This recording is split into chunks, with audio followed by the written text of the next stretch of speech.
it's been a minute since I've cleaned out the horse trailer, and it's also been a minute since I've worked the horses. My pad is on the ground. It's also been a good minute since I've worked the horses in the trailer, and I want to keep them fresh. Yeah, I don't want to go too long without giving a little bit of a trailer practice loading, because I don't want them to have an emergency and then not want to get in the trailer because they haven't been in the trailer for a minute. So I need to start on that again. And the weather is not cooling down a lot. Like, I'm not saying it's cool by any means, but it's cooling down a little bit more in the mornings than it was. So I'm going to start feeding them in the trailer again to get them acquainted with it. And so before I can do that and feel safe that they're not going to get stung by a bee, I'm going to go ahead and do, wow, a mud diver, which they're not dangerous. They don't sting that I know of. I could Google it, but I don't think they sting. But anyway, the bees have a very big habit. It looks like I'm good. They have a habit of going up in there and building nest. And I'm always worried that if they do that, and I put the horse in here and then moving the trailer, the horse bumping, etc., the horse would get stung and get hurt, and then have a really bad experience in the trailer, and I don't want that. So what I'm going to do, these are from the last time that I did it. I just put soap in a garden, I'll show you, a garden dispenser. I bought it on Amazon forever ago. I mean, like probably close to 4 years ago. So it's well used, but it's just one of these garden sprayers, applicators. And I put some 7th generation soap, not sponsored, I just really like that company. I put soap in it, and then I close the top, hook it to a garden hose, and you spray it on the wasp nest, and it will, within 3 seconds, the wasp will die. So I don't have to worry about getting stung. But please, if you're doing something like this to get bees away, safety first. The best time to do it is at night, because the wasps aren't as active at night. So that's a safe time to do it. But I'm going to go ahead and do it now. Whatever that is, I don't know, whatever it is a very good spot for wasps to go and build nests. There's actually a nest down in there that I got the last time. It's not an active nest, but anyway, I couldn't get it out. It was really, really big. But the wasps do go down in there, and I got stung last year messing with hooking up the trailer, and a wasp came out of there and stung me twice. And then of course, right there is a nest. See, so something like that, you wouldn't pay attention, or you'd be in a hurry. In my case, it'd be an emergency, and you could easily get stung, or the horses could get stung, which would be an extremely bad experience. So I will get rid of that wasp with some soap and water. And then what I'm going to do, after I've made sure that it's been dewasped, I am going to pull the trailer up to the house where the pressure washer is, and I'm going to clean my trailer because it is gross.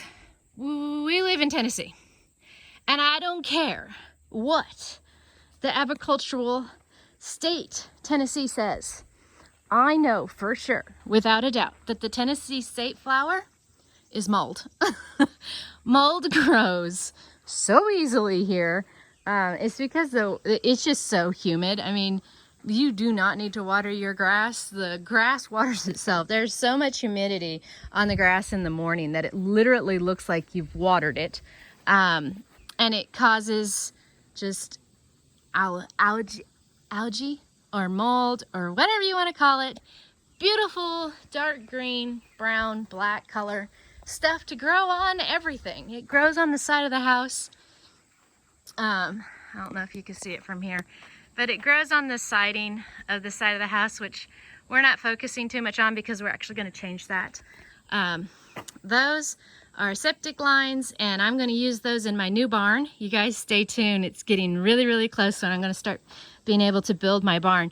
But I'm going to use the septic line drains in the foundation of my barn where the dirt will go before you build the barn, so that I have drainage. The most important thing in my barn is going to be drainage, and that's what I'm using those for. So they look trashy, but they have a purpose.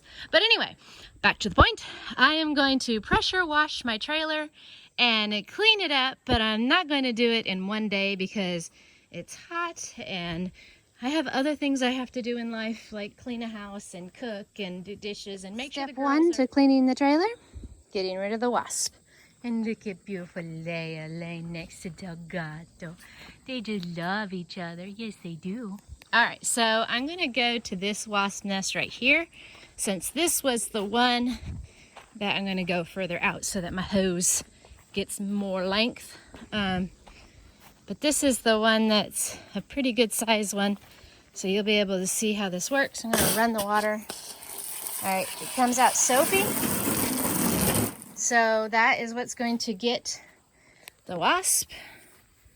So let me switch hands here without messing up the video. It's right in there, so I'm going to zoom in so when I get in there I can stay safely back. Give this a good shake. All right. Get you guys in focus of the wasp. Hands shaky. In a very dangerous situation here. All right, let me see. It's not showing very well. I wish it would. All right. So there's the wasp. Shooting it with water and soap. And there they are down there. And they die right away.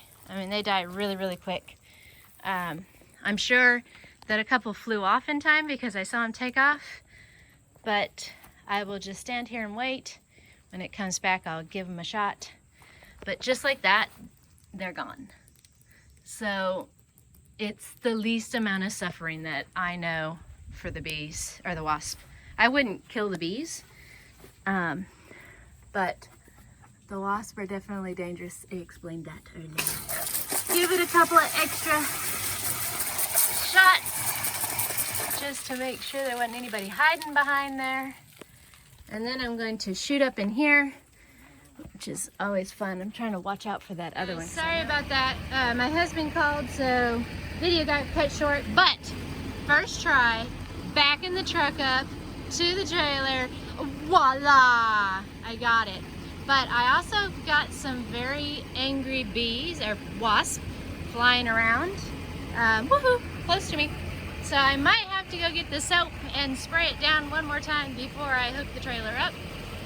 Those were the ones that got away. So I'm gonna do that real quick. So I didn't get them. Don't know where they went. They took off. I got my water here ready, and I'm gonna start lowering this down and hooking up the truck.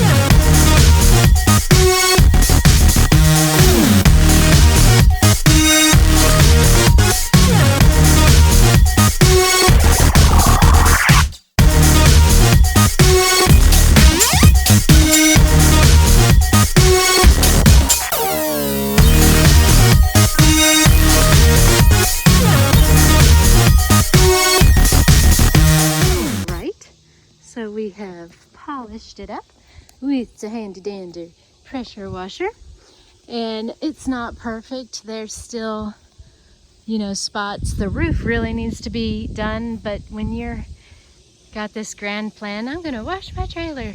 You don't realize the amount of work that goes into it until you start doing it. And it's really tall, and in order to get it done right and actually get up there and wash the top, we would need a ladder. And it's really hot, and unfortunately I don't have a place to store it under right now. Hopefully in the future I will either have a spot by the barn where it can be stored alongside just under a lean-to, or I can get like a tarp or something that fits over trailers to cover it up to keep it from getting the mold and algae or whatever it is that's growing on it, moss, whatever it is, from growing on it, and it would be protected by the tarp or a lean-to. If that happens and I'm able to do that, the tarp will just be a matter of time. But if I'm able to put it under a lean-to, then we will give it a really good washing, make sure we have everything we need, like the ladders and stuff, to get up on that roof and clean it really, really well. And then actually give it a nice little wax job. And then that will help keep stuff off of it anyway. Ultimately, what I'd love to do is wrap the trailer with a picture of the Dream Team on it. But, you know, that's very expensive. So anyway, as of right now, this is what it looks like. It's definitely better looking than it was. The horseflies are bad, which is not nice. The horseflies are not nice today. They're buzzing around, so I don't like that. So I'm a little nervous, but we are doing trailer training so we can get these horses on the road. So I am feeding them in the trailer. It's just what works for me. And I'm gonna go ahead and have her come out, and then I'll have her go back in. Now I'm working with Catalina, and the flies have gotten really bad. The point where I don't like to even get her in the trailer very much, because she's my nervous girl anyway. I just got her in there, and she went in fine. She was really, really good. And even with the food and her being able to eat, the first thing she did was turn around and come out on her own. And then she started being attacked by flies. So I don't think I'm gonna push it too much with Catalina. I'm just gonna put the bowl on the trailer floor so that she can have her head in there and just munch on it right there, just because she's so nervous. I'm a believer in baby steps. And she's gotten further than this before. She's gotten all the way in, and I've had her, you can go back and look at any of the videos that I've done, trailer loading, whatever videos, and you'll see that she has gone all the way in. I've even played with the door a little bit, which makes her really nervous. She doesn't like that at all. You know, shifting the door open and close and working with her. And so anyway, she's just my nervous girl. And so I'm gonna take it slow with her. I'm just gonna put it right there and let her eat. And I'm gonna be done for the day. So hope you guys enjoyed. There's Fabio. I didn't record him coming in and out. He's my easy fun boy. But anyway, hope you enjoyed the trailer cleaning video. We did check the tire pressure. It was good. And the grease in the bearing area of the wheel, ball bearings, it basically says that you should check them, you know, annually. And it's also important to do it if you're traveling a lot. They said every 5,000 miles. And the most this trailer has done is it took Tag to the vet one time, which was just a 10-minute ride down the road, and went from the barn to here twice. And it took Fabio one little loop around the driveway. So definitely doesn't have that many miles in it. And so we're not going to worry about that at this moment in time. So thank you guys so much for watching. Be expecting more trailer loading videos and barn building videos real soon. Talk to you again next time.